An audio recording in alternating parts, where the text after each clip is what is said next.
연합뉴스TV 기자들이 오늘 하루 일정을 미리 짚어드리는 보도국 AM/PM입니다. 12월 15일의 주요 일정을 함께 보시죠. 오전 9시 20대 총선의 예비 후보자 등록이 시작됩니다.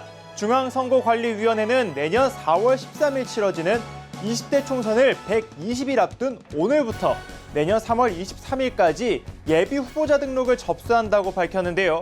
이 예비 후보자 제도는 정치 신인에게도 자신을 알릴 기회를 보장하기 위해 공식 선거운동 기간 전이라도 명함 배부, 어깨띠 착용, 문자 메시지와 이메일 전송 등 일정한 범위에서의 선거 운동을 허용하는 제도입니다. 그러나 선거구 획정을 해야 하는 국회는 여야 간 팽팽한 줄다리기만 하고 있어 예비 후보자 등록에 혼란이 불가피할 전망입니다. 오전 10시 아동 음란물 유포를 막기 위한 적절한 조치를 하지 않은 혐의로 기소된 이석우 전 카카오 대표가 법정에 섭니다. 이 전 대표는 지난해 6월 14일에서 8월 12일 카카오톡과 같은 카카오그룹의 서비스를 통해 유포된 아동 청소년 이용 음란물을 사전에 막거나 삭제 조치를 제대로 하지 않은 혐의로 불구속 기소됐는데요. 검찰은 이 기간 카카오그룹을 통해 7천여 명에게 아동 청소년 이용 음란물이 배포된 것으로 보고 있습니다. 하지만 카카오톡과 같은 서비스는 개인끼리 주고받는 폐쇄형 SNS다 보니 관련 업계에선 모호한 법 규정을 바탕으로 인터넷 사업자에게 과도한 책임을 묻는다는 비판이 제기되었습니다. 이번 사례와 관련한 정부의 정확한 가이드라인이 없는 상황에서 법원은 어떤 판단을 내릴까요? 이틀 전이었죠. 새정치민주연합 탈당을 선언한 안철수 전 공동대표가 부산에서 기자간담회를 진행합니다. 안철수 전 대표는 탈당 후 정치를 바꾸기 위해 국민들의 목소리를 직접 듣겠다고 밝혔는데요. 부산을 방문해 지역 사람들을 만나고 새로운 정치 구상을 이어갈 것으로 알려졌습니다. 일각에서는 오거돈 전 해양수산부 장관과 만날 가능성도 점쳐졌는데요.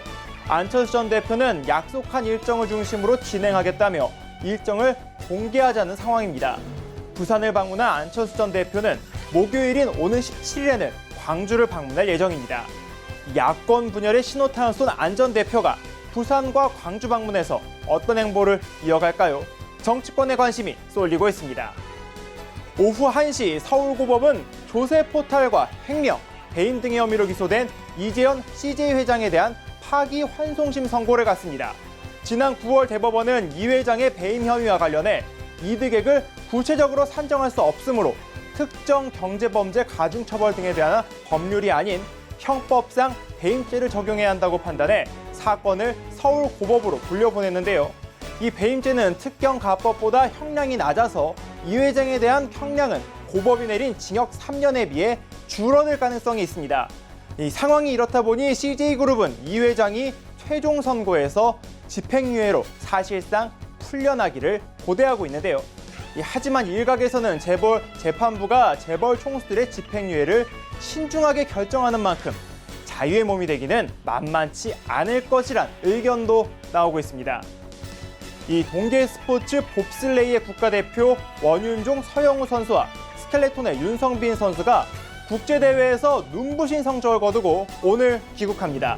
봅슬레이의 원윤종, 서영우 선수는 독일 쾌낙에서 열린 월드컵 밀리차 대회에서는 모두 동메달을 따는 기적을 일궈냈는데요. 이는 한국 봅슬레이가 역대 월드컵에서 거둔 최고의 성적입니다.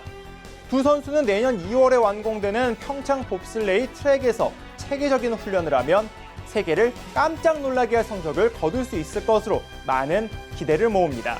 스켈레톤의 윤성빈은 시즌 첫 동메달을 목에 걸고 귀국하는데요.